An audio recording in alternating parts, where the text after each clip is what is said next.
The lords of the realm still spoke of the summer that never seemed to end, of the sweet scents that clung to rose gardens in High Garden and to the apple orchards of the Reach, but in the Tower of the Hand the air ripened with a different perfume. Lamp oil, vellum, candle wax, and the subtle, sour trace of old blood hidden beneath freshly laundered silks. Eddard Stark stood alone in his solar and listened to the muted hum of kings landing beyond the shutters.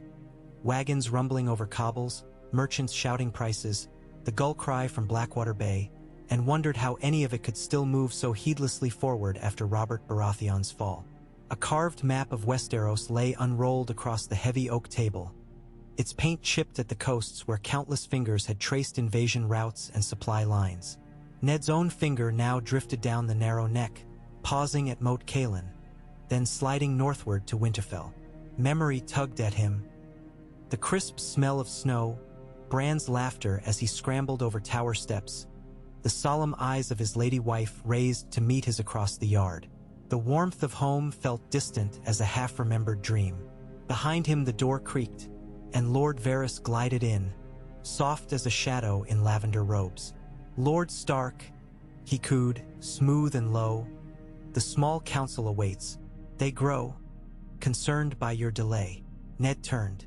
The master of whisperers folded pale hands over his stomach, moon-bright eyes unreadable. Concern, Ned thought, was a word Varys wielded as deftly as Littlefinger handled coin. "I will come," Ned said. He rolled the map with deliberate care, binding the rawhide thong about it twice. The click of the clasp sounded final. "Has Ser Barristan arrived?" "In the council chamber already." Varys inclined his bald head. "Ser Barristan, Grand Maester Pycelle, and Lord Renly, as Lord of Storm's End now, until the matter of succession is decided. And of course, Lord Peter is never late to matters of coin." "And what of Queen Cersei?" "Her grace was indisposed." Varys's lips curved ever so faintly. "She sends her regrets." Ned doubted very much that regrets were numbered among Cersei Lannister's possessions. Still, he said nothing. He stepped past Varys, iron-shod boots echoing down the stair at his heel. 7 days now since Robert's hunters carried the king's litter through the gate beneath the painted keep, gutted by a boar's tusks on what should have been a merry autumn hunt.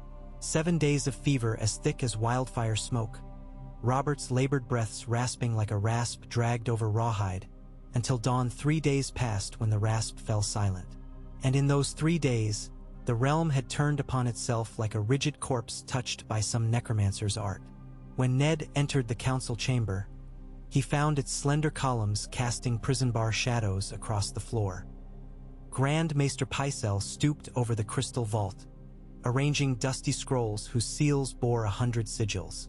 Lord Renly leaned against the far table edge in green velvet, arms folded, brushing away an errant lock of coal-black hair. Lord Peter Baelish lounged in his high-backed chair, a faint smile at the corners of his lips as though he had been born amused. Only Ser Barristan Selmy stood tall, white cloak draped like honor itself over mail and polished plate. Ned took the seat at the head of the table, Robert's seat, feeling its weight press upon his shoulders long before he even settled. Renly's dark eyes flicked to the empty iron throne dais visible through the open door. "We might dispense with ceremony," he said. "The council must choose a protector of the realm until Joffrey is crowned." Ned's jaw tightened. Joffrey is no Baratheon. He withdrew the letter Robert had sealed with trembling hand, naming Ned Stark Lord Regent and Protector. The king's own stag sigil was stamped deep into scarlet wax. "His Grace commanded that I assume the responsibilities of the realm until such time as..." Pycelle cleared his throat, the sound like parchment torn too slow. "Yet His Grace is departed." He blinked rheumy eyes. "Now we must needs look to the boy king." "The trueborn heir is Stannis," Ned insisted. Silence dipped the chamber. Littlefinger's gray-green eyes glittered. Renly's laugh was sudden, sharp. "Stannis would make a brittle king. The realm loves Robert's laughter, not his brother's iron. Small folk will not follow the sour. They will follow the lawful," Ned said. "Stannis is Robert's elder brother." He did not speak aloud the other truth, the one that festered within Robert's last hours. Cersei's twins born of Jaime's seed, false as gold-plated copper. That knowledge was as yet a dagger hidden sheathless, keen to cut the hand that drew it too soon. Littlefinger drummed lazy fingers. And yet, my lord, with Stannis across the Blackwater, sailing for Dragonstone, so the whispers tell, it leaves us a naked throne while Lannister swords sparkle among city gates. We might find ourselves crowned with spears. Ned saw then how swiftly the game moved beneath their words. Robert's warm laugh had ever shielded them from winter's edge, but the shield had shattered with the boar's tusks, and now each man sought to scavenge the fragments. He drew breath. My place is as Robert decreed. The North will not suffer treason of bloodlines. If the Lannisters resist, let them call it what they like. Pycelle's beard brushed vellum. Perhaps a compromise. He peered at Ned. You, Lord Eddard, are brother to her grace Lady Arryn, as dear to the Vale as to the North, and father to a maiden betrothed to Joffrey. A regency under you may soothe all factions. Yet naming a new king may wait upon calmer seas. Renly's head tilted. Let Eddard Stark rule in all but name? You would seat him on a chair of promises. Grand Maester. Pycelle huffed, affronted. Ser Barristan's gauntlet tapped the hilt of his sword. My oath is to the crown, and to the law that crowns the rightful king. His gaze met Ned's. But a kingdom reeling must not founder. Until the matter is settled, might we accept Lord Stark's guardianship? Littlefinger's lips curved like a cat's stretching after cream. Ever the noble Ser Barristan. He turned. Lord Stark, the city watch stands ready. Yet they must be paid and fed, and coin coffers dry faster than Dorne in high summer. You will require the master of coin's quills. He paused. I could naturally oblige. Ned read the ledger lines hidden in every gesture. Trust Littlefinger, and you will find your purse string-bound about your own throat. Still, the council needed steady hands, even fickle ones, until Robert's beer cooled and the city's nerves unknotted. Ned inclined his head, granting nothing more. They rose at last with nothing resolved save that they would reconvene at dusk to present the Lord's choice before the Red Keep's assembled great hall. Ned stepped into the corridor to find Tomard, his guard, waiting in a half-shadow cast by crimson banner cloth. See my daughters safe, Ned murmured, and send word to Maester Luwin at Winterfell. The ravens must fly before sunset. Tomard bowed and departed. Ned pressed a hand to his temple. Outside, late afternoon sun burned the city walls a molten red. Under such color, everything appeared already aflame. Catelyn Stark rode beneath Riverrun's portcullis with the smell of river reeds in her hair and the taste of iron in her mouth.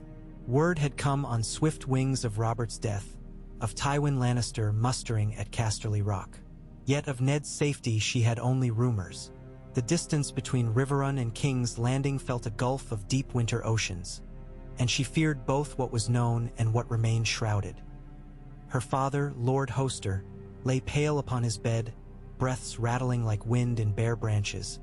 Yet when she kneeling beside him whispered of Ned's letters, his fingers tightened upon hers with surprising strength.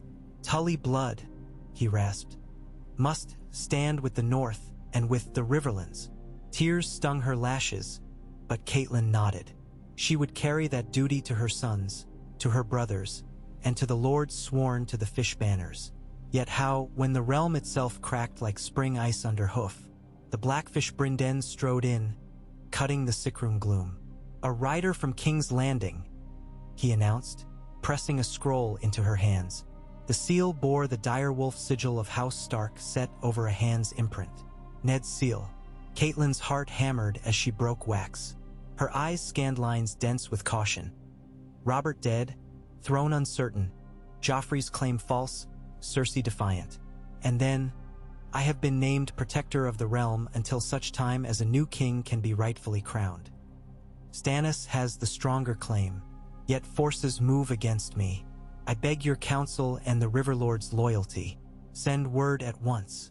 Eddard, named protector, not king, she noted, though the city streets must whisper of such already. Treachery gathered like storm clouds. She folded the letter, mind racing. Should he fall, Winterfell would stand fatherless. Robb must be warned, and indeed perhaps called south with a host. But the boy was only 15. Had she any choice? Honor demanded swift feet. Brynden watched her with raven-dark eyes. You see his peril. She nodded, throat tight. Riverrun rides at Lord Stark's side. We muster at dawn. Each word felt a stone laid upon a bridge of war, leading from river to city walls bright as lion's gold. Down river, in the cellars of the Red Keep's kitchens, Arya Stark crouched behind a row of smoked hams hung from iron hooks, Nymeria's absence a hollow ache.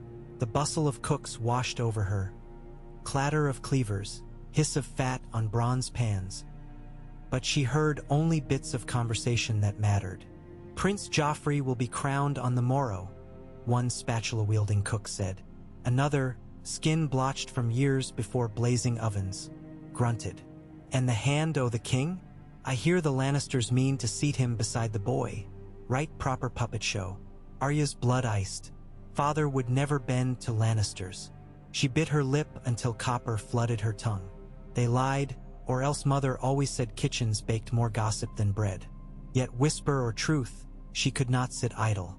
She would spy, watch, warn, just as Syrio taught, quick as shadow, quiet as water. Slipping away, Arya wound through corridors until gold cloaks barred her path. Their helms gleamed like coins turned to spite her. One guard's hand closed around her arm. Lost little wolf? He grinned. Swift as thought she twisted, planted heel upon instep, drove bony elbow to the guard's thigh where mail parted. He cursed, grip slackening. She darted down a turn, heart hammering louder than bootsteps behind. Above, the Red Keep's passages stretched like a stone labyrinth, but every maze had its thread, and Arya carried the map in her bones.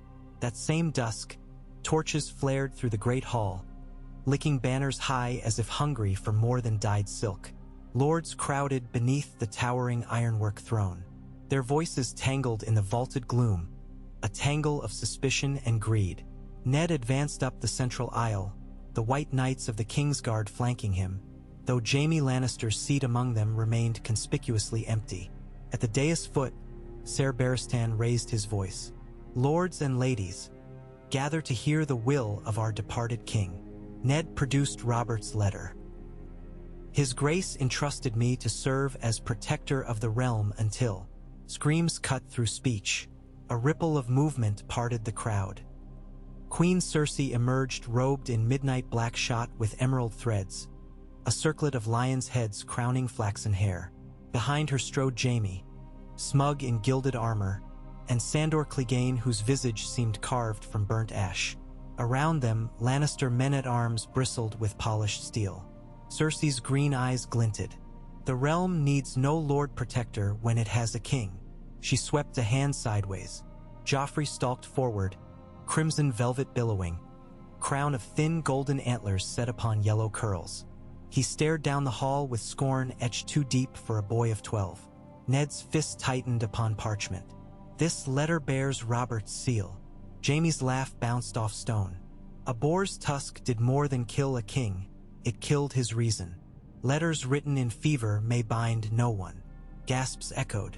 Ned's sword-calloused fingers yearned for ice. Destroyed blade of Valyrian steel left in Winterfell's great hall. But he bore only sense and faith in law. You speak treason. The throne decides what is treason, Cersei purred. And so do the swords that keep it.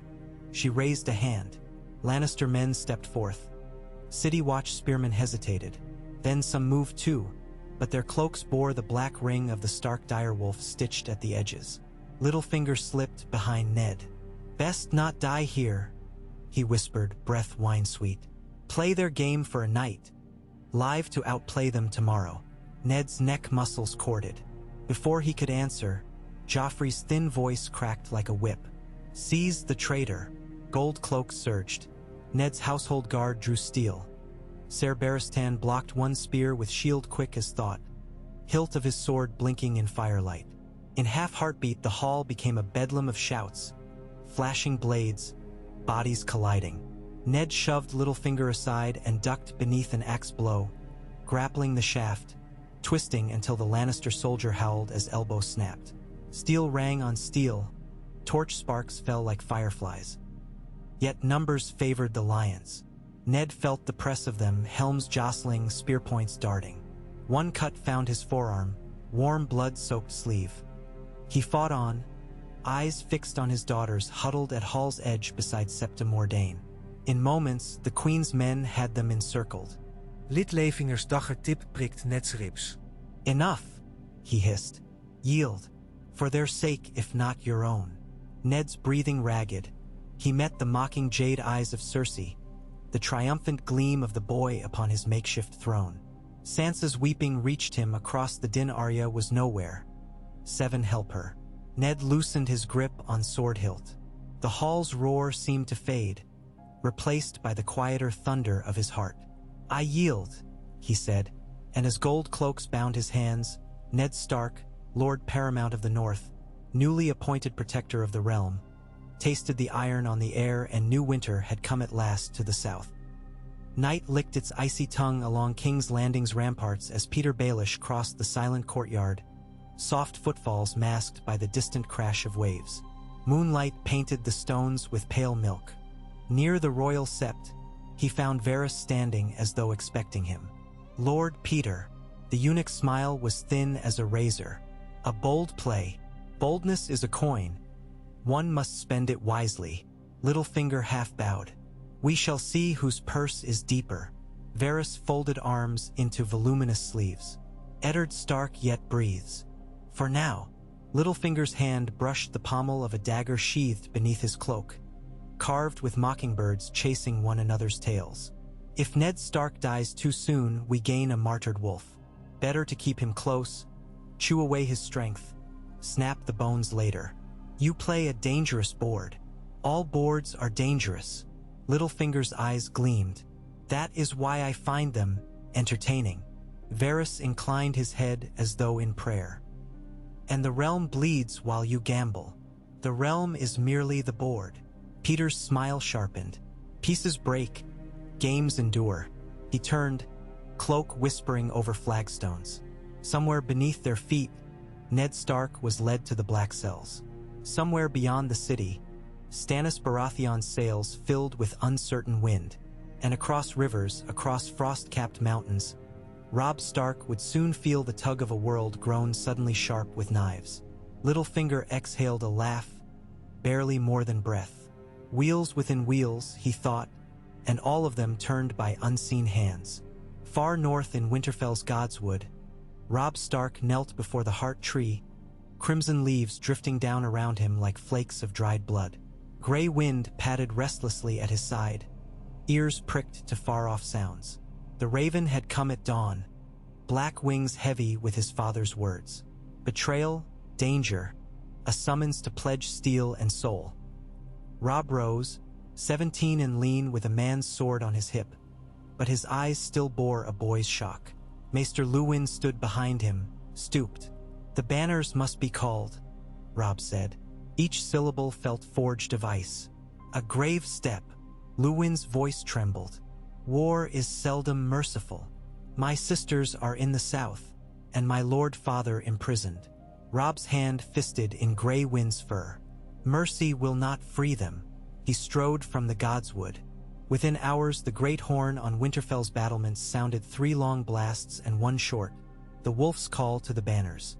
In keep after keep across the north, torches flared. Ravens took wing. Steel was sharpened. Wolves had been patient too long beneath southern sun. Back in the Red Keep, Ned's cell stank of damp straw and stale air. Yet his mind wandered nights of Winterfell hearths and the tang of pine in winter. He clung to those scents like a shield. Footsteps approached. Torch glow blossomed. The heavy door scraped open to reveal Ser Barristan Selmy, flanked by 2 Lannister guards whose faces were hidden behind lion-visored helms. Ser Barristan dismissed them with a curt gesture. They hesitated, but the old knight's stare arced sharper than any blade. Alone, he stepped forward. "My lord," he said, voice hushed, "the king commands you sign a confession. Treason admitted, mercy earned. I will not confess to crimes I did not commit." Ned's chains rattled. Your daughters. Barristan's features tightened. I fear for them should you refuse. Ned's heart clenched like a fist. Honor, duty, he had wielded them all his life, yet now they cut both ways. He bowed his head. I will consider. Barristan laid a vellum scrap beside the lamp. One more petition. He hesitated. I have served 3 kings. I would serve one worthy of the crown. The realm whispers of Stannis, of Renly, even of you. His eyes found Ned's. I would know where honor sits. Ned met the White Knight's gaze through dimness. Honor sits where men keep faith. If faith dies, titles mean nothing. Barristan nodded once and withdrew, cloak swirling like fallen snow. Left alone, Ned sank against rough stone. The walls pressed close, but beyond them the night teemed with 1,000 plans. Some his, most not. He thought of Robb, of Catelyn riding perhaps this very moment under Tully banners. Thought even of Renly's silvered smile and Littlefinger's knife-edge promises. The game moved, and winter's first breath chilled his bones. He closed his eyes. In that darkness he saw a dire wolf howling beneath a moon half hidden behind cloud, and felt the old gods schooling their faces in cold patience. A king who would not be king, a kingdom cracking like river ice. And somewhere, far off, the wind carried the faint rattle of chains being broken or forged. When first frost kissed the Kingsroad's dusty verge, Catelyn Stark rode with men sworn to the Trout and Direwolf banners, Brynden Blackfish at her stirrup. Their clatter of hooves churned silver mist into swirling ghosts. At their head the standard soared, Tully red and blue quartered with gray of House Stark, a marriage of colors across linen plain yet laden with a promise. The Riverlands and the North would brook no harm come to those they loved. Every league toward Harrenhal felt like a thread wound round a spear point. Pull too swift and bleeding would begin. They camped one night beneath willow giants drooping over a glassy pool. Fires flickered low, voices murmuring half-voiced prayers. In her tent, Catelyn unrolled Ned's second Raven scroll. Fewer words, written hurried and spotted with what might have been blood. I remain captive, yet alive. Do not trust Peter. The Queen will move against me at dawn. Guard our sons. Tell Robb, I believe in him. N. She pressed her lips to the parchment, tears hot, and promised her heart that Ned would see Winterfell again. But hope alone was frail armor. Within the Red Keep, Varys threaded candlelit corridors like a spider weaving fresh silk. He slipped through a concealed door to find Prince Tommen asleep in a featherbed, gentle snores muffled by stuffed lion plush. Tommen's breath smelled of honey cakes. Varys stroked the boy's hair with a tenderness that belied rumor. For the realm, he whispered, and left unseen. Down a winding stair he met Shay, the girl whose laughter filled Lord Tyrion's solar like bells. Varys bestowed a pouch of silver. Should the day turn sour, he advised, seek the shy maid, upriver near the docks. Ask for Felice. Shay's dark eyes narrowed, but she accepted with a nod. Varys continued, his mind balancing possibilities like a juggler's knives. A Northman host marching, a lioness coiled, a game yet unwon. On the morrow, Queen Cersei sat upon the Iron Throne with Joffrey perched smugly at her feet. The hall erupted in thunderous applause as Grand Maester Pycelle droned proclamations of regency. Yet above the din, ravens beat their wings through watchtower skies, carrying news to Dragonstone. The Eyrie, the twins, news of a hand's arrest, of a boy lord named King, of a promised confession still unsigned. In Dorne, old Prince Doran weighed silence against revenge.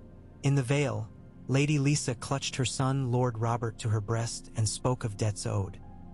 And in the far north beyond the wall, where black brothers kept watch on a world that forgot their names, the others walked between ice-white trees and cared nothing for crowns forged of mortal iron. Days spilled into nights, each blade edged with fresh uncertainty. In Crypt Cold Cell, Ned dreamed of Bran climbing the first keep walls again, dreamt of Lyanna's hand clutched in his as she whispered, "Promise me, Ned." He woke with tears dried on cheeks, a man grown older in sleepless hours. Cersei visited once, wearing a scent of roses and rot. "Confess?" she purred, trailing fingers along bars. "Bend the knee, Call my son king, and you'll keep your head. Sansa will wed Joffrey. Arya will be cherished." When Ned spoke of Stannis, her smile thinned. "Stannis is stone, too hard to shape. You can be shaped." She left him shackled to thoughts sharper than any manacle. Time slipped. Torches burned low. Winterfell's horn had sounded, yes, but would Robb cross Moat Cailin in time? Would Catelyn's river host join?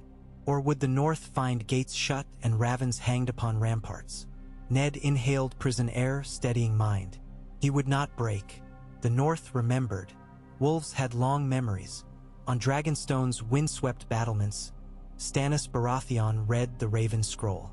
His jaw like cut granite clenched. Davos Seaworth watched him, the chill salt wind tugging gray sailcloth across parapets. Stannis's eyes burned. The Lannister woman crowns her bastard. Ned Stark rots for honor. He turned upon Davos. "Raise sail, every ship. I will be king or ashes on the tide." Davos bowed. "As you command, my lord." Yet in his heart he wondered if ashes were all that waited on such cruel winds. In the Riverlands, camps swelled like new-grown towns. Robb Stark, sable wolves on his tabard, rode before ranks of mail-clad men. Karstarks, Umbers, Boltons, Manderleys, all kneeling when he passed, though their faces bore the doubts of men who had followed his father for 15 years and now must follow a boy. Great John Umber laughed thunder at supper.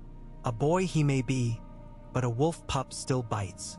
Red wine spilled, spirits rose. Yet whisper spread that Tywin marched east with 30,000. Robb stared long at the flicker of hearthfire, jaw set like Ned's. "If we break quickly through the Golden Tooth," he told his captains, "we can seize Jaime Lannister before his host joins Tywin, take the Kingslayer, and we may trade him for father." Words bright as morning steel, but war seldom cared for brightness. Catelyn watched her son across the table and saw the weight draped upon his shoulders as surely as any cloak of mail. She prayed the old gods and the new would grant him the strength of oak, the suppleness of willow, and the fortune of grass that grows back after hoof and fire.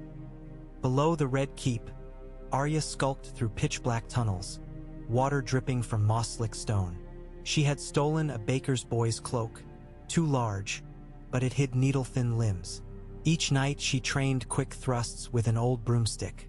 Each dawn she watched the courtyard from shadowed archways where wagons rolled loaded with grain. If she could slip among them, perhaps she could find Yoren of the Night's Watch again. He had once promised safe passage north. Supper bells tolled high above. She clutched the small hilt of needle bound beneath cloak, promised gift from Jon, and whispered, swift as shadow, quiet as water, she would find father or die with steel in hand. From the city walls, Petra Baelish stood at twilight and surveyed flickering torches along street of silk. He tongued a tooth where wine had once cracked enamel, tasting sour risk. The future twisted before him, all glittering doors, some to gold, some to grave. Yet Littlefinger's fingers always found coin flips to land upon their edge. His breath made no cloud in this southern heat, yet he thought of winter. When all becomes ice, he murmured. A clever man sells fire. He smiled, and King's Landing's crooked alleys smiled back in dark reflection. Atop the wall, Jon Snow gazed southward beneath a sky bruised purple. Ravens skimmed the fading light, black flecks upon a canvas of dusk. He heard no word from father, nor from Robb, yet he felt the tug of blood like a hook in heart. Duty chained him to the Night's Watch, but ghosts of war rode every wind. Ghost, the wolf, prowled beside him, red eyes glinting. Would you run to them if the gate stood open? Jon asked softly. The wolf cocked ears, nose tasting snow. Jon gripped the cold stone. Honor, he thought, often meant choosing which vow one dare break. Far below, the ice at the foot of the wall cracked with each heartbeat of century-old glaciers, a sound only keen ears might hear. Others stirred in far wastes. Wolves gathered at night to bay warnings no Southron court would hear. Yet the game for crowns sang louder. In King's Landing, the day for Ned Stark's confession dawned clear and merciless. Crows perched upon rampart merlins as though waiting upon a feast. The great Sept square filled with a sea of faces. Merchants, sellswords, urchins. Gold cloaks lined stone steps where the headsman's sword glittered, newly wedded. Sansa stood near the dais, pale, hands folded.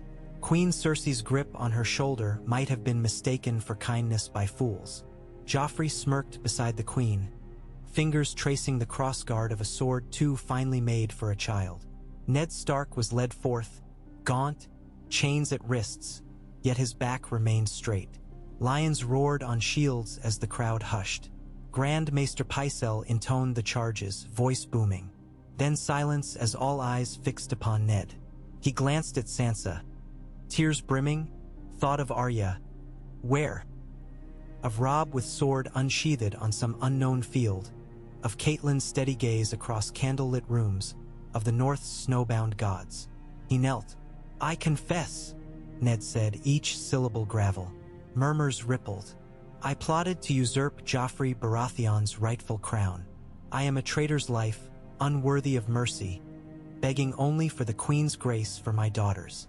Cersei's eyes gleamed like green glass filled with bitter wine. Joffrey's lips parted in giddy triumph.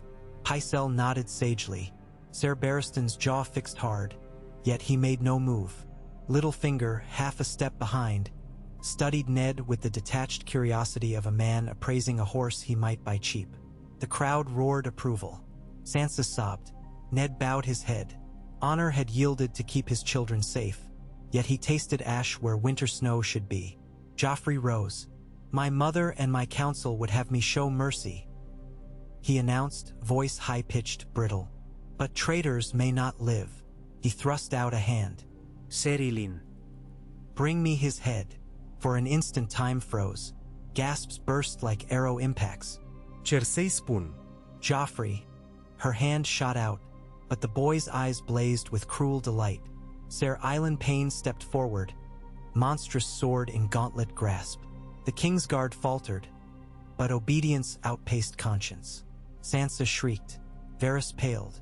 Littlefinger's brows lifted, as though surprised by a wager's sudden odds. Ser Barristan half drew blade, stopped when Lannister spears ringed him. Ned looked skyward. Sunlight gleamed off Tower Stone, bright as distant snowfields. His last thought was of Winterfell's hearth lighting Catelyn's hair. The sword fell. The square erupted into chaos. Small folk screaming, crows taking wing, gold cloaks forming walls of steel. Sansa collapsed. Blood splashed scarlet across marble. In that instant, the realm shattered. At Riverrun's war council, ravens arrived black-winged with sobbing ink. Ned Stark executed. Catelyn's wail carried through the courtyard like the keening of a dire wolf who has lost her mate. Robb's fist struck oak, splintering board. Faces hardened, Karstark's grief mixing with rage, Grachan's roar shaking tent posts. There was no turning back. They marched south with vengeance in heart and gray wind at their vanguard. In King's Landing slums the night after the execution, an urchin told another. King Joffrey had the Wolf Lord's head cut off. The other spat. Wolf Lord's pack will bite back. Under a guttering torch, conspiracies kindled. Littlefinger, from his manse atop Visenya's hill, watched riots spark in Flea Bottom and felt the realm tremble like a coin spinning on a cracked table. He smiled.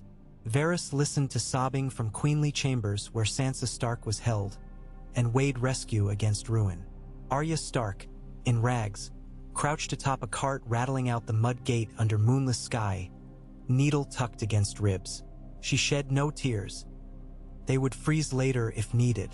For now, only one thought pulsed. Kill the lion who killed the wolf. Beyond the narrow sea, in exile, young Daenerys Targaryen felt her child quicken within her womb under the light of a red comet none had yet seen. Drogon's shadow swept her dreams. Who would remember a far cry of kings when dragons stirred? But those are tales yet told. Now the Game of Thrones tipped upon its axis, and the first piece to fall was a Lord of Winter who might have been a king and chose instead to keep faith with love, only to find the knives of treachery cut deeper than duty's edge. The North remembered, and Winter would answer. The day after Eddard Stark's head fell, a brittle hush drifted over King's Landing like ash settling after a fire, but by mid-morning the hush cracked. Peddlers had scarcely rolled back their awnings on Cobbler's Square before two barefoot boys began shouting that the young king on his throne could lop off any head he fancied. Whether the tale was heard with awe or horror depended on the listener's purse and parentage, yet it traveled faster than plague.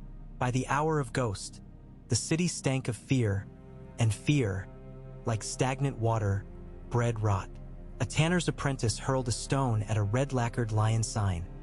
The sign splintered, wine flowed, fists flew. Gold cloaks arrived with cudgels raised.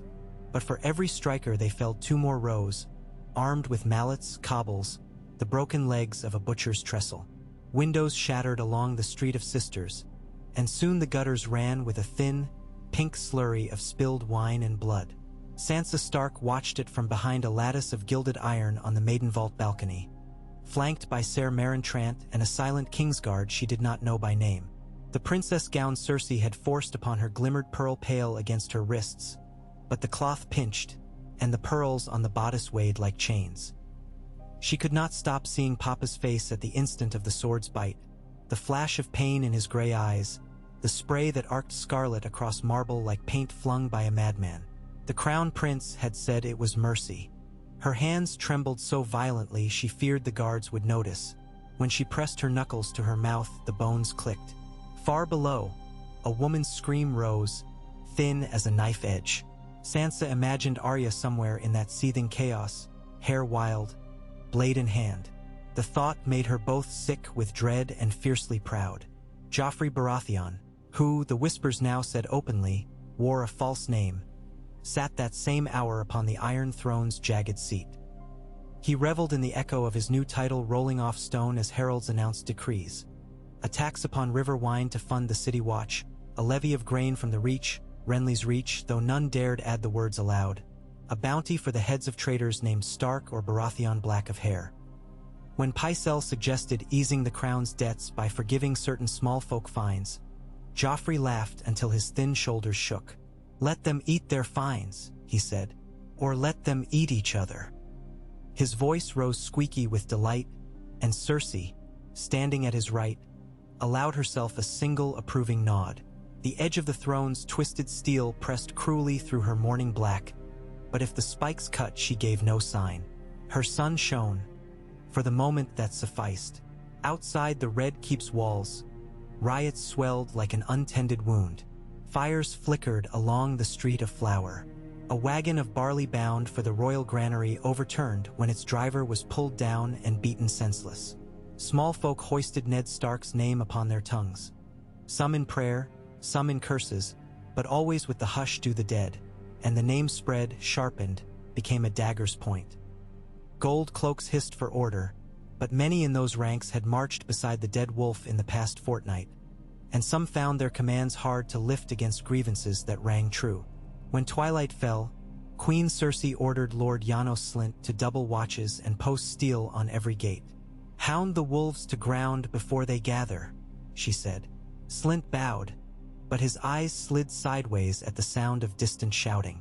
Peter Baelish sipped Myrish red in his manse atop Visanyas Hill and observed the dance of torches across the city's spine with detached interest.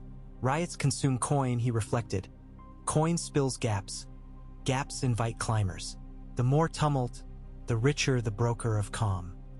He drafted a note to the Iron Bank of Bravos with one hand while his other finger idly traced the rim of the goblet. A servant announced that the Master of Whisperers waited at the door. Littlefinger smiled and bade him admit the eunuch. Varys slipped through perfume-sweet air like a scent of its own, small pink hands folding atop one another. They spoke in murmurs of grain ships from Gulltown, of Stannis' fleet sighted near Cape Wrath, of a northern host reportedly massing at Moat Cailin. When Varys departed, Littlefinger tossed a copper star into the air, watched it spin, and caught it on the back of his hand. "Always lands," he whispered, "but only fools trust which face will show." Queen Cersei sat alone later that night in the solar Robert had once used for drunken naps, the floor still marked with gouges where his great antlered helm had toppled in one of his rages. A parchment lay open before her, only a few words scrawled in the cramped, crabbed letters of Lord Tywin. "Hold the city strongly." I ride within the fortnight. Trust only the gold you see. Beneath his seal, a lion's paw digging into wax. She traced the impression with her thumb while beyond the shutter a riotous clang echoed, pottery smashing on stone. Torchlight flared, then dimmed as though someone had beaten flame with sand. Circe inhaled, remembered the copper taste of her twin's mouth, and for a heartbeat wished Jaime were beside her instead of chained by duty outside her bedchamber doors. But Tywin was coming, and when her father's banners crested the horizon, the realm would tremble. She folded the parchment carefully, slid it into her sleeve, then reached for quill and ink to pen a curt reply. Your cub holds the pride. Come swiftly. Not far beyond the Dragon Gate that same dusken hour, Arya Stark crouched in the stink of horse droppings behind a tumbled shed, breath misting in tiny ghosts. Her cheeks were smeared with soot. The baker's boy's cloak sagged off one shoulder. In her fist glimmered a short sword slender as a knitting needle, though she dared not draw it fully for fear the steel would catch lamplight. She had followed the path Syrio had taught. Water dancer, silent as breeze, eyes everywhere. Yet the city crawled with blades, and she could no longer tell friend from hungry stranger. She thought of the red god the Lorati priest in Fishmonger's Square preached about, god of flame and shadow, and decided she preferred the old gods in Winterfell's wood. At least trees did not lie. Yoren of the Night's Watch caught her before the third watch's bells. The Black Brother dragged her behind a cart stacked with rotting onions, and for a moment she drove needle's point hard against his thigh before recognizing the smell of the man. The rank onions and horse sweat traveled with him like a banner. Easy boy, he muttered, thinking her a beggar lad. Steel draw guards faster than shit draws flies. Only when she yanked back the hood and hissed that she was no boy did Yoren's eyes widen. He spat. 7 save us all. I promised your Lord Father I'd keep you safe, and now your Lord Father's head's rotting on a spike. Come on, girl. He shoved her beneath the onion tarp, and the cart lurched north with her heart thrumming. The smell turned her stomach, but she breathed through her mouth and clutched needle and promised herself she would not cry.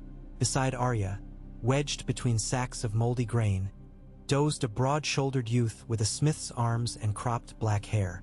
Gendry woke at her shifting. He stared a long minute, then grunted.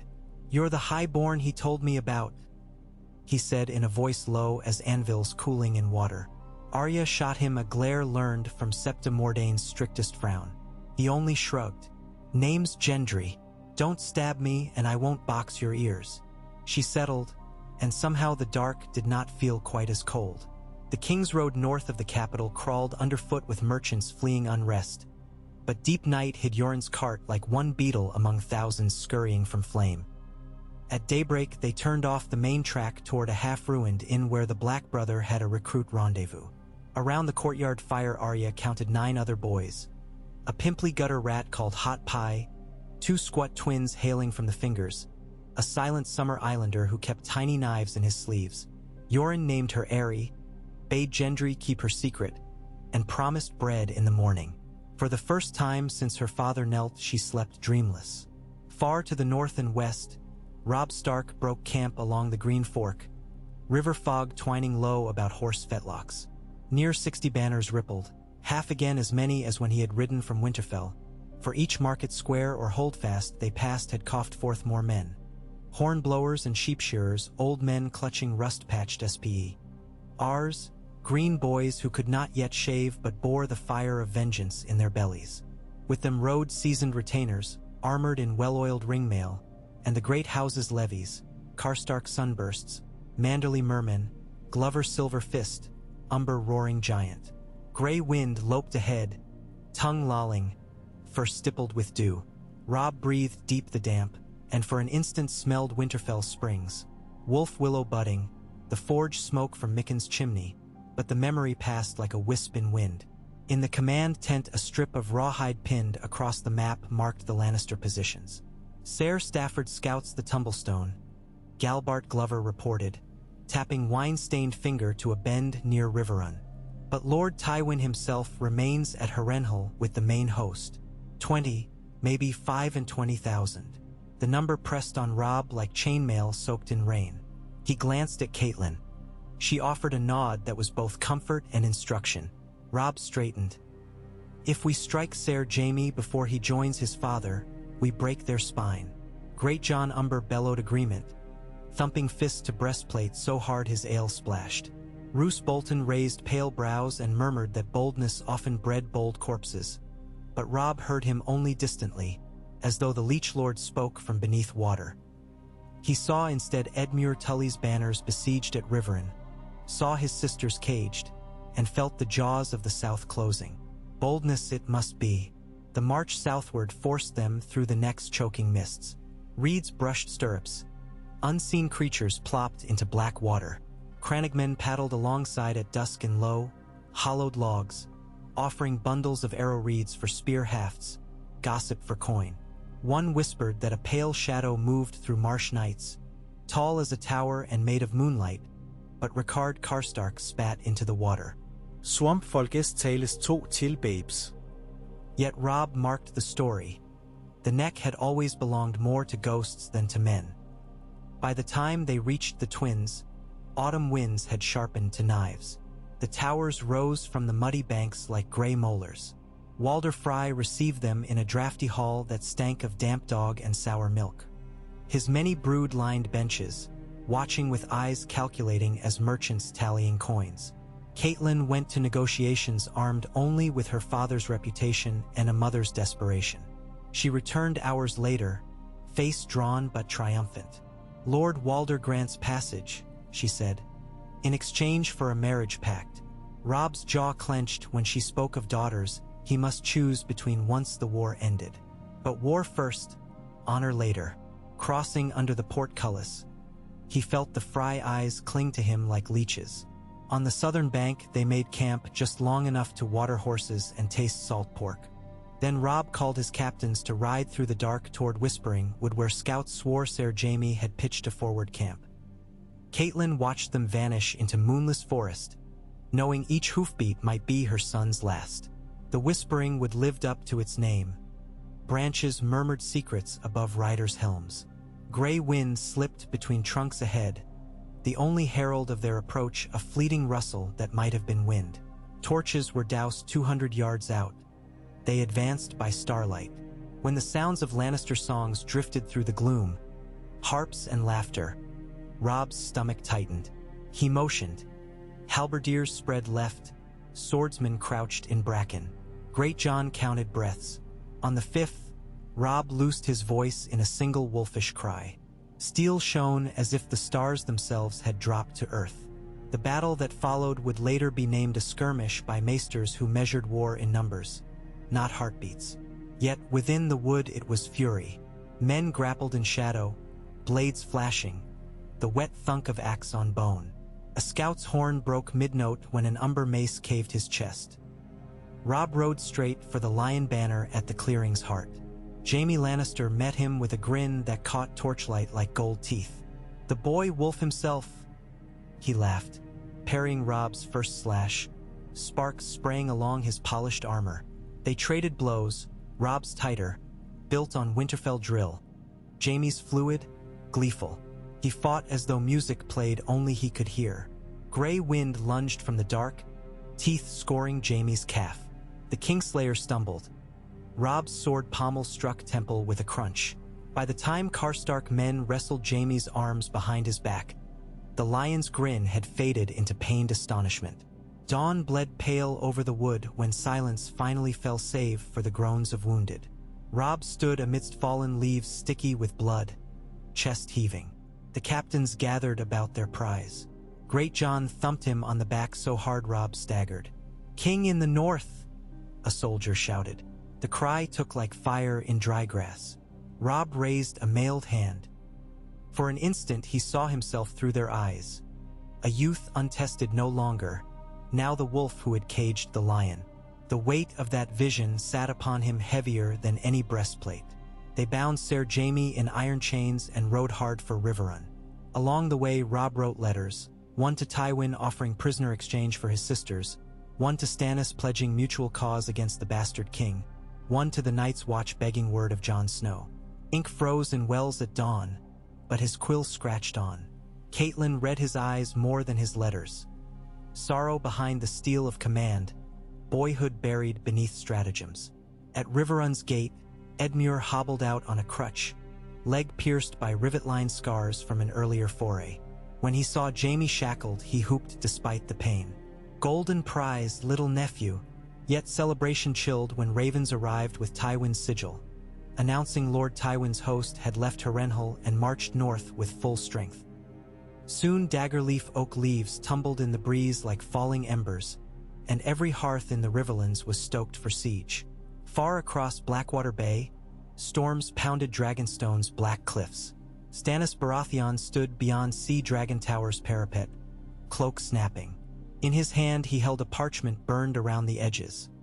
Cersei's incest named, Joffrey's illegitimacy exposed. The ink was Ned Stark's, the seal cracked open by treachery, but the truth remained. The realm will not hear, Davos Seaworth cautioned, salt wind whipping his graying beard. Not while Lannister gold buys silence. Stannis's jaw worked. Then we will make them hear. Fire begets noise. Behind them, Red Priestess Melisandre watched the sky where a crimson comet, newborn, tore dawn's veil. She spoke of Azor Ahai returned, of light over darkness. Stannis listened, and though he knew little of gods, he knew iron and oath. He would break the realm to forge it anew if that was the only way. In the Reach, Lord Renly basked in autumn warmth among Highgarden's famed bowers. Marjorie Tyrell walked beside him, petals blown by the river breeze gathering in her skirts. Renly made jest of courtly matters, earned her laughter, and behind laughter forged alliance. When the comet appeared, they said it flew Tyrell green streaked with Baratheon gold. Singers would craft ballads of lovers crowned beneath a dragon's tail. Brienne of Tarth, now sworn to Renly after a tourney victory none expected, watched each step with solemn resolve, hand resting on sword hilt, ready to guard the young stag and his flowering rose as vows required. Back in Winterfell, Theon Greyjoy prowled ramparts while the direwolves howled. He had ridden south halfway with Robb but been ordered back to bolster home defense. The snub rubbed raw. A damp wind carried the scent of sea salt even this far inland and awoke memories of Pike's roar. In his chambers, he unfolded a letter newly arrived. Balon Greyjoy summoned his son to Father's Hall to discuss opportunity amid the war of Southern Kings. Theon's pulse quickened. Chance smelled like brine and blood. Maester Luwin cautioned patience, but patience felt like chains. Theon's dreams that night were full of rocking decks and the crash of drumbeats on shields. Bran Stark, not yet 10, struggled through his first council meeting as acting lord. Ser Roderick prioritized which hamlets could spare men for watch. The miller complained about grain thievery. Old Nan dozed by the fire. When Bran retired, Hodder carried him to the Godswood. Beneath red leaves he touched the heart tree's pallid face. Sleep took him like a plunge into icy pools. In dream he walked once more on his own legs through corridors of snow, whispering beyond doorways where wolves padded silent. A three-eyed crow watched from a beam, and Bran followed it through dark roots to a cavern of ancient stones where voices spoke not in words but in tides of knowledge. When he woke before dawn, his pillow was damp with tears and the rustle of weirwood leaves echoed in his pulse. Atop the wall, Lord Commander Jeor Mormont tested the new recruits with spear drills while snowflakes whirled in lazy spirals. Jon Snow broke formation when a raven, coal-black save for a single white feather, flapped down upon his shoulder and croaked, "King!" Some black brothers laughed. Some crossed themselves. Ghost prowled the rim walk, hackle stiff. That night in the Lord Commander's solar, Mormont told Jon that word of his father's death had reached even the Frostfang wildlings. "If you wish to desert," the old bear said, "say so to my face. I will not hunt you." Jon's throat closed. "My place is here," he answered, though the wall stones seemed to press his ribs tight. Mormont nodded, satisfied. But when Jon stepped outside, he rested both hands on the glacial ice and whispered apologies carried away by bitter wind. Harrenhal's high towers loomed black as sins when Tywin Lannister received the news of Jaime's capture. The cup in his hand shattered, red wine staining parchment maps. For one breath, the great lion's mask cracked, revealing raw fury beneath. Then the mask set harder. "Send ravens to every bannerman," he commanded. "Our march quickens." He penned a curt directive to his brother Kevin. "Burn every field between here and the Green Fork. If the North wants war," he murmured, sealing parchment with wax that hissed white, "let them taste the iron price of their howling." Yet inside he weighed a father's wrath against a general's calm. Both were formidable, but only one could win wars. South of the Mummers Ford, in a half-ruined septri, the Brotherhood without banners ignited its first signal pyre, orange light licking stone. Thuras of Mir raised his flaming sword and swore by the Red God to defend the small folk from all kings who preyed upon them. Peasants crept from hiding to watch the fire flap heavenward and wondered if new gods had come. In King's Landing the riot slowed but did not cease. Bread wagons now escorted by gold cloaks arrived under cover of darkness. Yet loaves vanished before sunrise. Varus moved through underways, distributing coin to mothers whose babes sucked at empty breasts. "The realm is a garden," he told one widow, "and sometimes weeds must be watered until a better hand can tend them." The widow did not understand, but the coins fed her for a day. Sansa knelt daily before the altar of the Seven, praying for Joffrey's mercy, for her sister's safety, for her own heart to grow as numb as marble. Septa Mordain had taught her that prayer could move mountains. Now she wondered if mountains ever listened. Joffrey visited her once, handed her a single withered rose, and told her she would bear him fierce sons, or pay in kind for her father's treason. His breath smelled of spiced wine and cruelty. Sansa curtsied and whispered that she was his loyal subject. When he left, she crushed the rose until thorns bit her palm and the petals crumbled like dried blood. Arya's party crossed the Trident under the black flag of the Night's Watch, safe by ancient custom. Yet custom held little sway in a land fevered for battle. Bands of broken men prowled the woods, armed with makeshift spears, robbing any traveler for a heel of bread. At the Crossroads Inn, Arya watched two camp followers stripped by soldiers of their boots and left barefoot in mud. Hot pie trembled. Gendry's jaw set hard. Arya's own hand drifted to needle, but Yoren's grip clamped her wrist. "There are battles you cannot win," he muttered. "Live first, fight later." She swallowed rage like poison. As the wagon rattled northward, the sky bloomed nightly with the red tail of the comet. Small folk whispered it was Ned Stark's blood, or Joffrey's wrath, or the Dragon Queen's herald. Each breathed fear or hope into the streaking fire. Arya gazed at it and thought only that it pointed a blade toward home. "Winter's herald rides a sky of flames," old Nan would have said, and in every corner of Westeros men felt the season shift.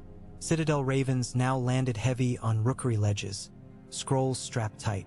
Archmesters argued whether the long summer's end had come at last. Farmers hurried to reap what grain they could before frost-hardened soil. Wolves howled in forests once silent. Children woke crying from dreams of giant shadows striding fields of snow. Robb Stark's host reached Riverrun to find its outer walls scorched where catapults had hurled pitch days earlier. Edmure embraced his nephew fierce, then limped aside for Catelyn. Mother and son clung, but duty tore them apart quickly. Jaime Lannister was thrown into Riverrun's deepest cell, chains short to force him crouched. He laughed even as irons bit. Promise songs would be sung of the Kingslayer unbowed. Robb ignored him. Instead, he convened his lords in the great hall where Tully Fish leapt argent on blue banners. They spoke long into night of faints and ravens, of Tywin's disciplined foot. Each plan ended with the same axiom: Riverrun must hold or the Riverlands would bleed dry. And so they set to weaving nets of scouts and digging trenches of sharpened stakes, readying the castle for siege. Catelyn slipped away to the Godswood Pond where leaves floated like rust-flecked coins. She prayed to stranger gods than her own. Tully Rivers, Stark Pines, the Mother's Mercy, that Bran and Rickon would stay safe, that Robb would keep his soul amidst killing. Above her, the comet's red tail reflected in quiet water, staining it like wine spilled on silk. On Dragonstone, Melisandre led Stannis and his captains to a windswept beach of black pebbles. She burned 7 wooden statues of the Faith of the Seven, one for each false god, tinder crackling. Davos stood apart, torn between fear and loyalty. When the flames leapt tall, Melisandre proclaimed Stannis the chosen of R'hllor. Stannis drew Lightbringer from the pyre, the blade steel bright with living flame, or so the followers saw. Some swore the sword glowed red as the comet. Davos saw only a blade reflecting firelight, but he knelt all the same, for loyalty, he knew, must sometimes blink against strange glare. Renly, miles away, held court beneath a silk pavilion where Tyrell knights pledged 100,000 grown men in exchange for roses wreathed in golden antlers. Highgarden's musicians played soft as dewfall. Brienne kept vigil by the tent flap, blue cloak stirring. Loras Tyrell whispered of war plans that smelled of lilac. Take Storm's End, then sweep the capital while Cersei's eyes were fixed west on her father's battles. Renly grinned, wine on lips, and promised the realm a reign of summer everlasting. Brienne alone saw the shadow pass across the pavilion wall when torches flickered. Tall as a man, featureless as night, but when she turned her blade met only empty air. Across the seas, Daenerys Targaryen wept over Khal Drogo's pyre and stepped into fire to birth dragons. 3 small serpents shrieking against the dawn, wings beating sparks. In their cries the whole world quivered, though most did not yet know why. In Westeros, old maesters looked up at the comet and felt their bones ache with omens long forgotten. Thus strands of power tightened. A wolf king in the Riverlands, a stag each side of Reach and Narrow Sea, a lion roaring from burned towers, a dragon hatchling on red sand, and in the far cold wasteland an ancient chill creeping south. The season turned, the game quickened, and beneath every clash of banners the people whispered one name still: Eddard Stark, martyr or traitor depending on which way the wind cut, but always the first blood spilled in a war that promised oceans more. Yet for now, through smoke and grief, Robb Stark stood on Riverrun's rampart at dawn, gray eyes fixed on a horizon pricked with distant campfires. The chill air tasted of rain and rust, and somewhere below the rampart gray wind answered a lone wolf's cry from the forests beyond the Tumblestone. Robb set his hands upon the stone and whispered to the wind that he would avenge the dead, free the living, and carve a peace from chaos if it took his last breath. Clouds gathered, bruised and heavy, above the red comet's trail. Thunder rumbled. War, like winter, had only just unfurled its cloak across the realm. The soft boom of thunder drifted across Riverrun's battlements like a distant drum, a warning that skies and kingdoms alike were gathering for war. Robb Stark lingered on the parapet until the first chill drops splashed his cheeks, then turned into the stone passage. Torches sputtered in the damp. Every footfall echoed through corridors already crammed with bowstrings, coral barrels, and the simmering nerves of 3 armies forced beneath one fortress roof. He felt them all, the men who whispered king in the north, the wounded who sobbed in makeshift wards, the cooks who cursed dwindling salt pork. Each weighed a pebble in the scale that now balanced his boyhood against a crown he had never sought. In the great hall Catelyn waited, rain purling on the silver trout of her clasp. Beside her stood Brynden Blackfish, rain cloak stained crimson from a fresh cut that had reopened on the ride. Edmure sat slumped, chin braced on the pommel of a cane, but his blue Tully eyes sparked at Robb's return. Near the hearth the Karstark lords and Great John Umber argued over which scouts to send east of the Green Fork. Roose Bolton, pale and still as frost, listened without blinking. Robb crossed the hall to the broad table where Maester Vyman dried a new parchment before the fire. Wax gleamed stark black against the letter's bottom. Raven out of King's Landing, the Maester announced, voice hoarse. A command from Joffrey Baratheon, first of his name. He glanced to Robb as if seeking permission before he read. To the Lord Robb Stark, styling himself King of the North. You stand accused of rebellion against the Iron Crown, hostage-taking of Ser Jaime Lannister, and murder by insurgent arms. You will release the Kingslayer, lay down those arms, and kneel before your rightful sovereign. You will deliver your traitorous bannermen as proof of fealty. Failure to comply within 1 fortnight shall be answered by fire and sword, and the punishment of your sisters remains at my sole discretion. Signed and witnessed in the light of the Seven.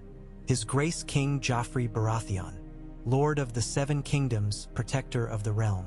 The words hung leaden in the smoky air. Great John spat an oath that rattled the rafters. Lord Rickard Karstark gripped table edge so hard his knuckles whitened.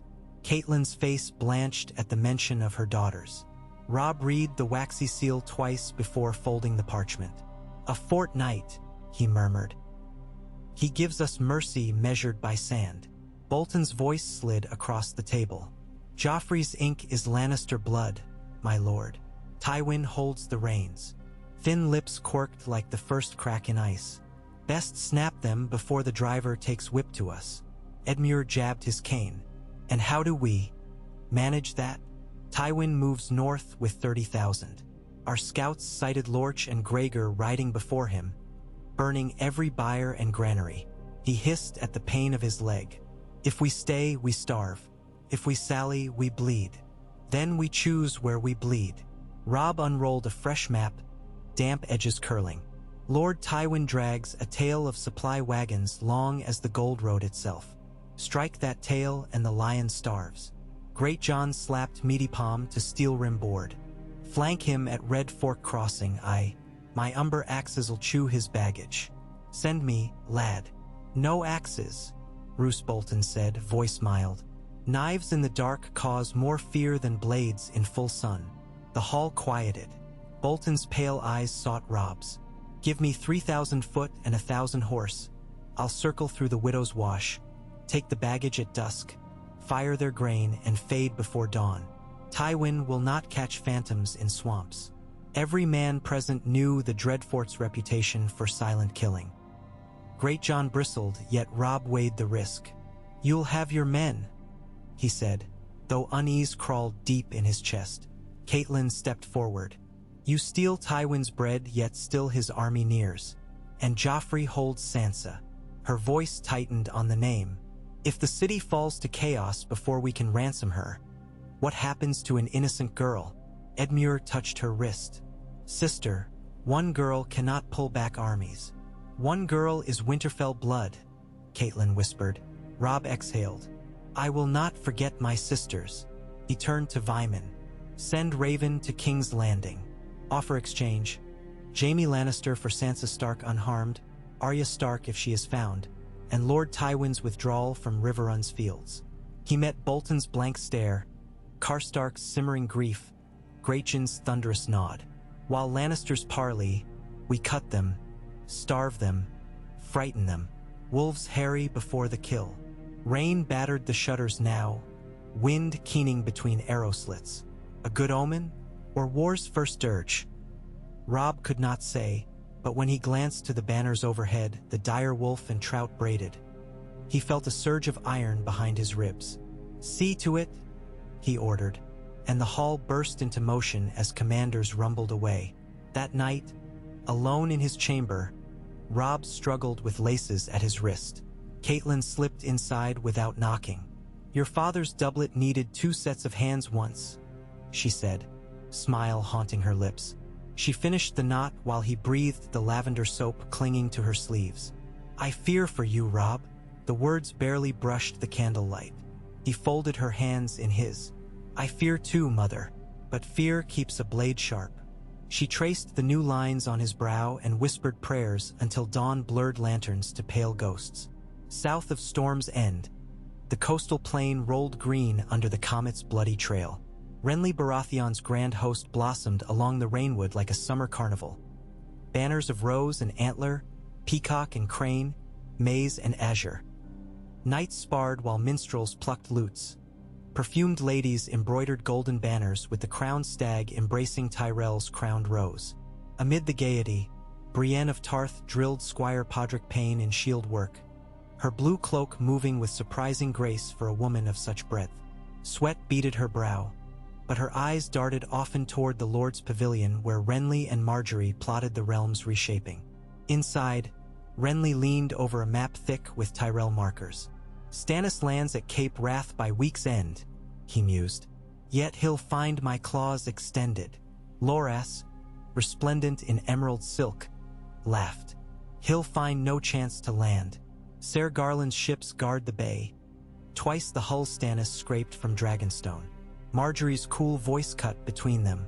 "Your brother sails under a purple sky, my lord." His men whisper he wields a flaming sword blessed by strange gods.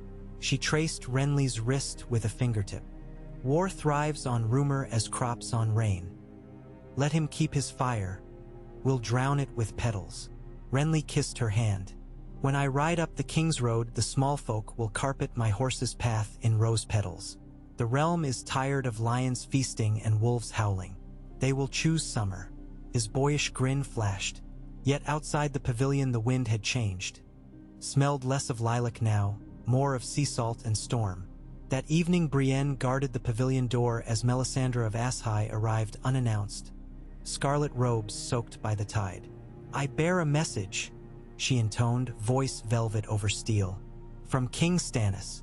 Bend the knee, and he will grant you place at his side." Her orange eyes glowed in torch flame. Renly laughed, but Brienne felt her spine chill. When Ser Loras sneered that Stannis could suckle Shadow, the Red Woman merely smiled. "Shadows have long memories, Ser Loras." She touched her belly, flat, yet her gesture pregnant with portent, then departed into the dark. That night, when all pavilion candles guttered, a shape coalesced in Brienne's dreams. A silhouette taller than any man, with smoke for flesh and ember eyes, bestrode out of a mother's womb of darkness. She woke sweating, sword half-drawn. Outside, torches flickered, their flames bending east as if drawn by invisible breath. King's Landing simmered. Heads of thieves and dissenters adorned spikes beside Eddard Stark's grim trophy, the flesh now leathery in sun. Flea-bottom folks called the roe the king's bouquet, scent foul enough to gag rats. Still hunger outweighed revulsion. Children picked through refuse near the headsman's block, hoping the spatter of blood might lead to copper coins lost in the rush. The city watch patrolled in pairs lest a lone guard vanish when alleys swallowed him. In the Tower of Dusk, Sansa Stark dreamed of Winterfell's hot springs. She woke to Septa Mordane's empty cot, empty and cold these many days. Cersei's women entered with a gown of cream silk and sapphire belt. "The king expects you at court," they said. Sansa obeyed, every step measured, remembering her mother's lessons. Grace is armor. In the throne room, Joffrey lounged sideways on steel, picking meat from teeth with a pin. He welcomed her with a grin too wide. "Sweet Ling," he crooned. "My council thinks your father's deceit requires spectacle, but I have a grander idea." He gestured. 3 singers were dragged forth, wrists bound. They penned ditties mocking my mercy. "You shall choose the punishment." The hall went still. Sansa's blood iced. She looked at the terrified men, looked at the sword-cold faces of Meryn Trant and Boros Blunt, at Cersei's impassive veil. Panic whirled, but she held it down, remembering Ned's steady eyes. "Their throats make better use singing," she whispered. "Let them praise your mercy in the streets instead." Joffrey cocked his head. "And if they compose more lies?" Sansa swallowed. "Then their tongues can join the heads outside." A hush vibrated like a drawn bow. Then Joffrey laughed, a shrill bark. "You have your father's sharpness, after all." He waved. "Release them. Spread my bride's kindness through the city." The singers crawled away, sobbing gratitude. Sansa trembled inside, but outward only bowed. Joffrey snatched her hand, squeezing until bones popped. "Remember," he hissed, breath sour with fruit wine. "Kindness is mine to lend." When he released her, she felt the wells of tears but blinked until eyes dried. The game for her life was begun. Varys observed from shadow. Later he twisted a ring, revealing tiny scroll folded within. He replaced it unsent. The girl had survived another test. Sometimes the spider weaves and sometimes the fly learns to dart. In Riverrun's dungeon, Jaime Lannister whistled as water dripped steady, each drop marking passing hours. He composed imaginary ballads, the Bold Wolf's Folly, the Kingslayer's Lament, changing the endings for amusement. When Ser Edmure visited him, limp heavy on cane, Jaime greeted with mock cheer. "You walk like a maiden after rough bedding, Tully." Guards bristled, Edmure flushed. Laugh while you can, Kingslayer. My nephew will hang your hide to dry. Jaime leaned back, chain scraping stone. Your nephew aims bold. Yet bold dogs chase carts they cannot pull. Edmure slammed the door. Jaime's laughter rebounded long after footsteps faded. Alone, Jaime touched the wound on his calf left by gray wind. Fever licked edges. Still he smiled. Somewhere his father moved armies like chess pieces. Somewhere Cersei's lips curved venom. Somewhere Joffrey played king of ants. Jaime found curiosity blooming. War was a game he mastered, but this chaos felt bigger, older, as if the board itself had changed shape. He wondered what song the bards would craft if the lions lost. A new melody might be refreshing. Out on the Widow's Wash, Roose Bolton's men slipped through reeds at dusk, faces streaked with mud. Torches from Tywin's baggage train dotted the fog like glowworms. Bolton's bastard, Ramsay Snow, crept at his sire's flank, eyes shining moon-pale. When the signal hooted, Ramsay loose dogs starved for 3 days.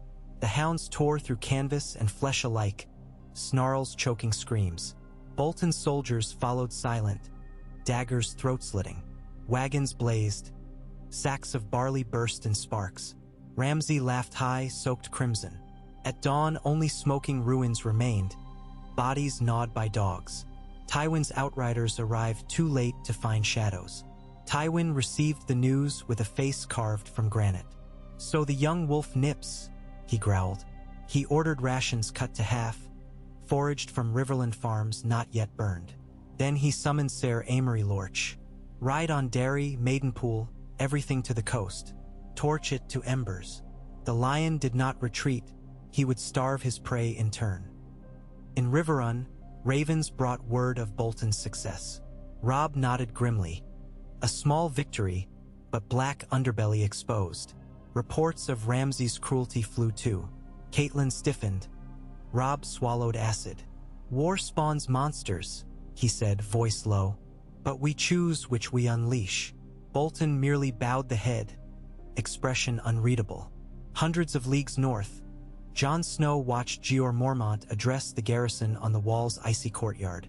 We ride beyond the wall, the old bear announced, white breath plume curling. Whispers talk of wildling tribes uniting under a new king. We'll find truth and bring it back. He named Jon his steward, a post both honor and burden. Some brothers laughed, calling him milkson coddled by the Lord Commander. Jon stiffened, but Samwell Tarly whispered, Stewards see more than rangers. Ghost nudged Jon's palm as though agreeing. On the eve of departure, Jon dreamed of direwolves howling in a forest of frozen stone. A raven perched upon a skeletal tree croaked, Snow, King, Snow, until wings beat like drums. He woke before dawn, heart hammering. Out beyond the wall, snow began to fall, fine and bright as ground glass in starlight. East of Slaver's Bay, Daenerys Targaryen's Khalasar dwindled along the edge of the Red Waste, but the dragons thrived. Drogon clawed charred bone from a freshly roasted carcass, shrieking when Rhaegal tried to steal a strip. Smoke whirled about the mother of dragons as she stroked scaled necks. She felt each heartbeat sink to hers. Jorah Mormont approached, face weather-worn. Your Grace, the scouts speak of a trading city 3 days' ride east. Dany gazed over the parched dunes, saw a future glimmer like mirage. Dragons will drink there, she said. Jorah bowed. Hope kindled in old night eyes. From far across the world rumors of her rebirth drifted, borne by merchants and sailors until even the free cities whispered that dragons lived again. Braavos brokers debated whether to lend coin to Westerosi kings if a dragon queen might soon reshape debts. In King's Landing, Pycelle dismissed such tales as tavern rot. Littlefinger smiled differently, seeing markets reorder. Back in King's Landing, a night of unnatural stillness settled. Arya, disguised among Night's Watch wagons, felt her skin prickle though the sky was clear. Yoren cursed the ground for refusing to quake until they reached the relative safety of Crackclaw Point. Ahead, the King's Road seemed to glow faint red beneath comet light. Gendry trudged silent, helm hidden under sackcloth, but his eyes flicked backward often, toward the capital and something dark stirring beyond barred gates. Inside the Red Keep, Tyrion Lannister arrived through the mud gate at sunset, cloak stained by 10 days' hard ride from the Vale. He found the city stinking, his nephew strutting like a goat in lion's pelt, and his sister simmering. "Brother," Cersei greeted, eyes like cut glass. "Father sends you to leash the child you whelped upon the realm." Tyrion bowed with a flourish. "A leash begins with a handle." He cocked his head. "Perhaps begin by feeding your people before they gnaw through their cages?" Cersei hissed, but Joffrey only scoffed, confident in recent cruelties. At council the next morning, Tyrion listened as Littlefinger proposed new loans. Pycelle droned of grain barge seizures. Varys hummed. Finally Tyrion spoke. "The hand shall be obeyed." He laid father's letter on the table, golden lion seal intact. Cersei's jaw tightened. Lannister muscle, no matter its stature, now commanded. Tyrion spent nights mapping allies, sending gold cloaks loyal to slint off to garrisons outside the city, replacing them with clansmen who owed him debt, whispering in Varys' ear that a spider may spin wider webs with dwarf support, offering Littlefinger a potential trip to negotiate debts in the Vale, while planning to keep him close under watch. The city needed order. He needed leverage, and his heart, though often hidden, ached at thought of a Stark girl trapped with their neck across his family's block. At Riverrun's highest turret, Catelyn watched Bolton's column return through morning mist, wagons laden with what grain they salvaged from Tywin's burning fields. Bloody banners drooped under drizzle. Dogs circled, tongues lolling. She descended to the yard and spotted Ramsay Snow tossing a severed hand to a hound. The beast snapped. A child soldier laughed. Catelyn's stomach turned. Ramsay saw her stare, bowed theatrically. "Lady Stark, do we scare you?" She held his gaze. "Not fear, sire, only shame." He tilted head. "The wolves who chew throats seldom feel shame." She left before bile rose, but worry clung. Robb summoned Bolton that noon. "Strip the flayed man's sigils from your men's shields. Henceforth they ride under dire wolf and trout." Bolton's lips twitched. "Men fight fiercer beneath their own banners." "They fight just as fierce for the North," Robb said, voice steel. After a pause, Bolton inclined head. "As the king commands." Yet when he turned away, Robb noted the glint in Bastard Ramsay's eye, like a blade catching hidden sun. News arrived of Stannis' landing at Storm's End. Renly wrote boasting he would parley with his dear brother and convince him to bend. Catelyn proposed she go south to mediate, reminding Robb that 1,000 swords spared was worth any ride. Robb resisted, then relented, if she carried offers of Northern alliance to whichever stag emerged. The next dawn she set out with a small escort, banners furled to avoid Lannister scouts, praying to see both sons again when leaves turned gold. At Harrenhal's melted towers, Tywin heard of Stannis' landing too. He gathered council round a charred hearth. Two stag kings split alliance of reach. Stark stalls us west. We march on Riverrun before they can join. Ser Kevin cautioned supply was thin. Ser Gregor Clegane growled he'd eat Riverlander young if grain failed. Tywin closed hand into fist. "We march," he repeated. "But we march smart." He dispatched Ser Glover Lorch with riders to seize Duskendale's port, cut Northern Sea relief. He wrote to King's Landing, "Tell the king to keep the city until I arrive or die trying." Then he stared at Jaime's blank spot at council and allowed himself one heartbeat of raw pain, quickly caged. On the King's Road in Crackclaw Woods, Arya's caravan stumbled upon a smoking village. Crow's word from burnt rafters. Yoren ordered boys to gather supplies from what remained. Hot pie whined. Lamy green hands vomited at sight of a charred mother curled around infant bones. Arya searched silent, teeth gritted. In one blackened doorway she found a half-melted silver brooch shaped like a leaf. She pocketed it, treasure for a future buy of bread or perhaps simply reminder that soft metal yields to fire but still endures. Night camp found them on a ridge above the burned hamlet. Arya sparred Gendry with swords while Yoren shaved a bowl of ash for new shafts. "Too tight," he barked when she hunched shoulders. "Flow like water." She loosened stance. Their sticks clacked, sparks of pain on knuckles. When she disarmed Gendry, he grunted surprise. "I'll still bash brains with hammer," she smirked. In that moment she felt alive, away from Court's poison, though grief still coiled deep. Fires down valley reflected in her eyes like twin embers. Before dawn, horns blared. Lannister outriders, Ser Amory Lorch's raiders, rolled up the ridge, steel flashing torchlight. Yoren cursed, thrust crossbow to Arya. "Run to the trees. Keep low." She hesitated, saw Gendry push hot pie behind him, saw Lorch's men hacking before parley, then sprinted as arrows hissed, dragging Lamy by sleeve. In the chaos she heard Yoren's battle cry, felt ground shake under hooves. They tumbled into briar and watched the slaughter from prickling dark. Gendry's hammer swung, shield dented. Yoren took 3 bolts before falling to knees, then drove short sword into a charger's belly, bringing horse and rider down in death rant. He died roaring, "Baylor!" Whether curse or prayer none knew. When dawn crept, blood dried black on trampled mud. Arya crawled from thicket. Lamy lay near, arrow in leg, tears streaking dirt. "Help me, Aerie," he whimpered. Lorch's men rounded survivors.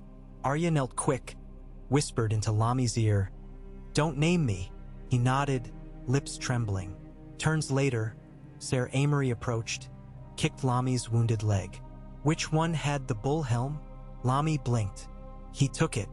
"Lord." "Liar." Amory motioned. A soldier shoved a spear through Lamy's throat. Arya bit her tongue until blood-filled mouth, face blank as snow. She forced tears down, tears were knives. When they bound her with other captives, she whispered no name. In Storm's End's ancient halls, Catelyn Stark arrived to find Stannis and Renly facing each other in flickering torchlight, a table of weirwood carved like Westeros between them. Renly wore a green velvet cloak trimmed with gold. Stannis a plain leather jerkin, jaw set. Melisandre stood behind him, hands folded like a novice, though her eyes devoured the scene. "You come to make peace?" Renly asked, voice lilting but tension taut. "I come to claim my birthright," Stannis said, "and warn you, the night is dark and full of terrors." "Stand Azide." Catelyn interjected, offering alliance of North, urging brothers to join against Lannister. Renly chuckled. "I would sooner drink seawater," Catelyn pleaded, but Stannis answered her only with a cold nod, and Renly dismissed them to tents. Parley postponed until dawn. That night storm clouds swallowed moon. Catelyn's tent flapped. Thunder muttered. Then a scream tore camp, a sound raw, short. She raced into rain to find Renly's royal pavilion aglow red from inside. Guards spilled out, faces white. She pushed through parted flaps and saw Renly collapsed, throat yawning dark, blood pooling on polished floorboards. A shocked Brienne knelt, her blue cloak soaked, sword dripping. "It was Shadow," she whispered, voice broken. "A shadow with a face like Stannis." Footsteps clustered outside. Loras Tyrell burst in, grief-twisting features. He saw Brienne over body, drew dagger. Only Catelyn's shout stayed his hand. "She is not the blade," Catelyn cried. "We saw darkness move." Loras shook, tears mixing with rain on cheeks.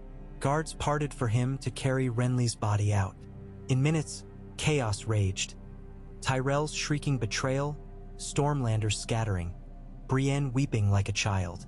Catelyn dragged Brienne to her escort's horses. "If they blame you, they'll kill you," she urged. The tall woman stared numb, then nodded. Together they rode from camp by secret goat track, hooves splashing mud. Dawn broke blood orange over devastation. Renly's host fracturing, half kneeling to Stannis who had appeared at daybreak, half deserting for Bitterbridge. Catelyn felt the realm shiver again, a kingdom cracking deeper. At King's Landing, Joffrey received news of Renly's death with glee, crowned by a crown too heavy even for his arrogance. Tyrion, reading letters, pondered talk of shadows and red women. He dispatched his Sellsword Bronn to hire alchemists. Wildfire might answer fire of any color. He also sent a crisp scroll under seal of hand toward Riverrun. Message for Robb Stark, trade is possible. Beneath, smaller ink, "I will try." He hoped Crow might survive Bolts. 3 days after Bolton's raid, Tywin squared lines before Riverrun. Siege towers lumbered like deformed giants. Catapults hurled kegs of burning pitch that splattered black flame across curtain walls. Archers loosed clouds until sky darkened. Robb watched from battlements, gray wind snarling. Inside walls, Edmure's archers responded. Quarrels thudding. Scalding oil poured on scaling ladders. The tumblestone ran red with runoff, fish floating belly up. Bolton's riders struck supply wagons again at dusk, but Tywin had anticipated, set traps. Half Bolton's men died, dogs included. Ramsay escaped, but rumors of him feeding wounded prisoners to surviving hounds reached camp and soured stomachs. Robb confronted Bolton after Midnight War Council. "Your bastard's butchery undermines what we fight for." Bolton's eyes reflected candle flame. "We fight to win, not for songs. The North will not carve victory from horror." Bolton bowed. "As you command, sire." Yet Robb wondered if any leash could hold such wolves. 15 days into siege, weather turned cold, rains ceasing. Tywin's trebuchets smashed a segment of outer wall at dawn, stones booming. Robb led reserve Northmen to plug breach. Amid screams, he found himself face-to-visor with Ser Adam Marbrand's vanguard. Steel rang. Gray wind lunged, tore a knight's throat. Robb's sword slashed, parried. Arrows hissed. The breach held, but at cost. Karstark's second son lay dead. Umber bannermen dwindled. That night in the healing tents, Robb walked rows of cots. A boy of 12 clutching intestines begged for mother. An archer blinded wept blood. Robb knelt, held scorched hand. For Winterfell, the boy breathed then stilled. Tears blurred Robb's sight. He found solitude atop battlements, rain-washed scouring stone clean. He stared east where the comet still burned, now partly veiled by high clouds, and prayed for any sign his path might end in dawn rather than endless night. At Dragonstone, Stannis' red priests lit beach fires, their chants echoing. Davos tried to swallow worry. He had smuggled Melisandre beneath Storm's End's caves as she commanded. The thing birthed there still haunted him, shadow coalescing from her womb to creep into night. He feared what cost came with such magic. But he served his king. Stannis now prepared fleet for Blackwater Bay. "We sail within moon," he declared. "The boy king will taste justice." Davos bowed. Later on Sea Dragon Tower, he whispered prayer to the mother for his sons aboard war galleys. Torchlight danced on hulls below, turning calm waves into shards of light. Somewhere beyond horizon, deaths were already written, only ink not yet dry. On the King's Road, Ser Amory's captives marched chained. Arya counted 12 boys, including herself and Gendry, plus 3 girls. They were herded by Lannister guards to a walled keep named Harrenhal, a massive ruin glowering. Smoke curled from fissures in melted towers. Inside, screams leaked through stone like steam from kettle. Arya memorized every corridor, every guard schedule, each door barred, each rat hole leading to dark. She whispered the list of names nightly: Joffrey, Cersei, Island Payne, Meryn Trant, Amory Lorch, adding new hate as heart hardened. Her prayer was steel. In the forge yard, she met a thin man with tattoos curling around wrists. Jaqen Hagar, a prisoner of Lority accent framed by tranquil eyes. He asked her name. "Aerie," she said. He smiled faint. "A boy has hidden claws." She shoved straw under him, but at night his calm voice drifted. "A man can pay debts." She did not know then what coin he used. Winterfell found letter from Castle Black. Jon gone ranging north of Shadow Tower, unknown return. Bran's small fingers tightened on parchment. Ser Roderick moved to reassure, but Bran's green eyes were old beyond their years. "The wall guards realms of men," he said. "We must guard the wall if men fall." Later Hodder carried Bran to crypts where dream ravens whispered. Bran placed palm on father's stone effigy, felt chill pulse of earth, and muttered words he did not understand. At King's Landing, word of Tyrell host riding toward capital reached Tyrion. Lord Mace Tyrell sought alliance now that his son's lover lay cold.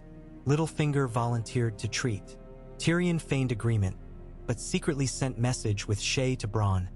Secure chainmakers. I'll require every link. He walked ramparts where wildfire casks lined shadows like sleeping dragons. In the royal sept, Sansa lit 7 candles for her family. One gust snuffed the father's flame. Tears spilled unbidden. She relit it, whispering she would not let their light die. From doorway the hound watched, scar ridges thrown savage in candle glow. He rasped, "Praying won't stop the flood." She looked at him, saw loneliness deeper than burns. "Perhaps," she said softly, "but it helps me float." For once he had no retort. 1 month passed. Riverlands burned. Reach hosts mustered. Storms brewed on seas. The comet faded, yet its embers seemed to ignite all hearts to greater fury. In Riverrun Robb convened lords. Bolton reported Tywin's supply thinning. Scouts claimed sickness rife, but Robb's grain stores likewise dwindled. Glover proposed break siege by bold ride to the west coast, draw Tywin off. Karstark demanded direct assault on Lion Camp while weak. Arguments erupted. Robb listened, then slammed fist. "Enough! Tomorrow we ride east behind Tywin, carve path to Harrenhal. We free prisoners, cut lines, force him to turn." Murmurs ran. "Leave Riverrun?" Edmure asked. "A castle alone?" "Not alone," Robb said. "I remain." The hall fell silent. Robb revealed plan. He would ride small covert force with Grey Wind to sabotage siege machines, while Edmure and Greatjon feigned sally north. Meanwhile, Bolton's vanguard slipstreamed east to Harrenhal. "We turn tables," Robb concluded. "Lion believes us trapped. We show him wolves can pass walls." Dawn before move, Catelyn's raven arrived. Renly dead, Brienne saved, Stannis marching sea. Robb closed eyes hearing Mother's plea to return north, but could not. He penned response, "Hold faith. Victory nearer than fear. The North remembers." On Dragonstone's quay, the fleet unfurled black sails bearing fiery heart of Lawler, stags within. Stannis stood prow of fury, Lightbringer strapped. Melisandre watched from stern, hair whipped by wind. In her eyes, the storm ahead glowed red. Somewhere beyond the wall, Jon Snow and Qhorin Halfhand tracked wildling columns. Campfires twinkled like constellations inverted. Qhorin spoke softly, "Mance Raider builds host. If he breaches the wall, South's wars mean nothing." Jon felt weight of kingdoms none below cared for. In Snow's hush he thought of Robb, wondered whether the crown he wore tasted of iron or blood. That night at Harrenhal, Arya recited her names before sleep. Jaqen appeared outside grill of her pen, eyes shining. "A girl whispers of killing," he murmured. "A man can grant 3 deaths, the red gods do, for 3 lives you saved at Burning Wagon." Arya blinked. Any 3. Any 3. She exhaled, felt edge of something new. "Whis," she named first, the overseer who beat children. Dawn found Whis pierced through throat by crossbow he'd loaded. Misfire claimed to be accident. Arya's blood raced. Coin of death now too. A tool sharper than needle perhaps. Thus the realm spun, threads twisting tighter. Bolton's knives, Stannis' shadows, Tywin's siege, Tyrion's wildfire, Daenerys' dragons, Mance's host, Arya's vengeance, Sansa's endurance, Jon's duty. And under every heartbeat, the cold wind whispered from North's farthest graves, promising that crowns and banners alike would soon mean little when snow devoured all colors.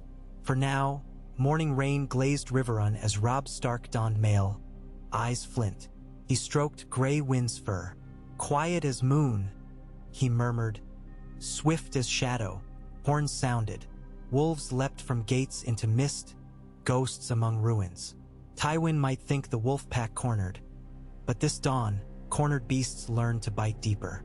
So the war of 5 kings raged toward fires and ice none yet imagined, and the name Eddard Stark, king never crowned, hero never sung, echoed through every clash, a silent drum guiding hands to swords and hearts to defiance. In that echo, the North remembered, and memory, sharper than steel, forged the path ahead.